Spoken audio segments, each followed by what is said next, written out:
ঢাকার যে কোনো প্রান্ত থেকে বাসে কিংবা সিএনজিতে করে হাতিরঝিল আসা যায়। আমার সুবিধা অনুসারে আমি তাঁতীবাজার মোড় থেকে আজমেরি গ্লোরি নামক একটি বাসে উঠলাম। তারপর হাতিরঝিলের উদ্দেশ্যে রওনা দিলাম। বাসটি গুলিস্তান, কাকরাইল, মৌচাক, মালিবাগ, কাউরানবাজার এফডিসি হয়ে যাবে। আমি বাস থেকে এই এফডিসিতেই নামছি। এখান থেকেই শুরু করছি হাতিরঝিল ভ্রমণ। ভ্রমণ শুরুর আগে হাতিরঝিল নামকরণ হলো কিভাবে সে সম্পর্কে একটু জেনে নিই। ব্রিটিশ রাজার ধারাবাহিকতায় ভাওয়ালের রাজাদের পোষা হাতি রাখা হতো পিলখানায়। সেই সময় গোসল করানোর জন্য এসব হাতি ঝিলে যাওয়ার জন্য ব্যবহার করত এখানকার এলিফ্যান্ট রোড হাতিপুল এলাকা। হাতিদের আনাগোনার কারণেই এলাকার নামের সঙ্গে হাতি শব্দটি যুক্ত হয়ে গেছে। আর হাতিগুলো গোসল করানোর কারণে ঝিলের নাম হয় হাতিরঝিল। ইতিহাসের পাতা থেকে জানা যায়, ঢাকার পিলখানা থেকে বেগুনবাড়ি এলাকার ঝিলে যাওয়ার জন্য হাতিরা যেসব সড়ক ব্যবহার করত, পরবর্তীতে সেসব এলাকার সঙ্গে যুক্ত হয়ে গেছে হাতি নামটি। হাতিরঝিল বাংলাদেশের রাজধানী ঢাকার একটি এলাকা, যা জনসাধারণের চলাচলের জন্য তৈরি করা হয়। 2013 সালে 2 জানুয়ারি এই প্রকল্পটি উদ্বোধন ও জনসাধারণের জন্য উন্মুক্ত হয়। হাতিরঝিল ঘুরে দেখার জন্য আছে হাতিরঝিল চক্রাকার বাস ও বুট সার্ভিস। লেকের এপার থেকে ওপারে যাওয়ার জন্য দৃষ্টিনন্দন সেতু, নজরকাড়া বাহারি ফোয়ারা, চমৎকার শ্বেতশুভ্র সিঁড়ি নির্মাণ করা হয়েছে। রাজধানীর যানজট নিরসন এবং নগরীর সৌন্দর্য বৃদ্ধি, এছাড়াও পরিবেশ ও নান্দনিকতার দিক থেকে হাতিরঝিল ঢাকার এক নতুন দিগন্ত উন্মোচন করেছে। ইট পাথরের এই ব্যস্ত শহরে ক্লান্তিকর নাগরিক জীবনের ক্লান্তি দূর করতে রাজধানীর হাতিরঝিল হয়ে ওঠে মনোরম এক বিনোদন কেন্দ্র।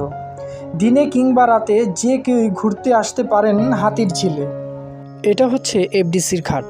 সামনেই দেখতে পাচ্ছেন টিকিট কাউন্টার। নৌকা ভ্রমণ করতে চাইলে এখান থেকেই আপনাকে টিকিট কাটতে হবে। এবারে আমরা এখান থেকে টিকিট কাটছি। টিকিট মূল্য হচ্ছে 25 টাকা করে। আমরা যাচ্ছি পুলিশ প্লাজা ঘাটের দিকে। এটা হচ্ছে ঘাটে যাওয়ার প্রবেশপথ। এখান দিয়েই আমরা সামনের দিকে এগোবো।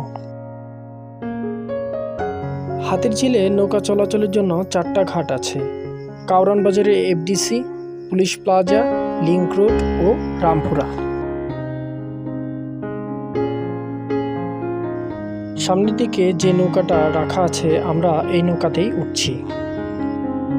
এবার তাহলে চলুন আমরা হাতিরঝিলে নৌকা ভ্রমণ করে হাতিরঝিলটা উপভোগ করি।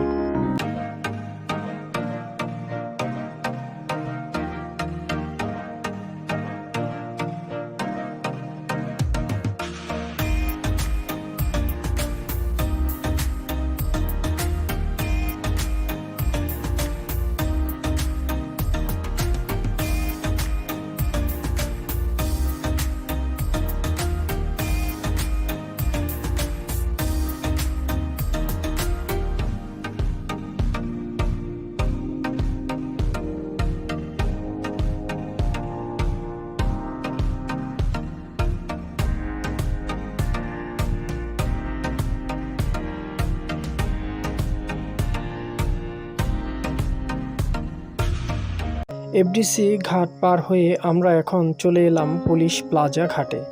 এখান থেকে এবারে আমরা রামপুরার দিকে এগোবো। এটা হচ্ছে পুলিশ প্লাজার পেছনের অংশ।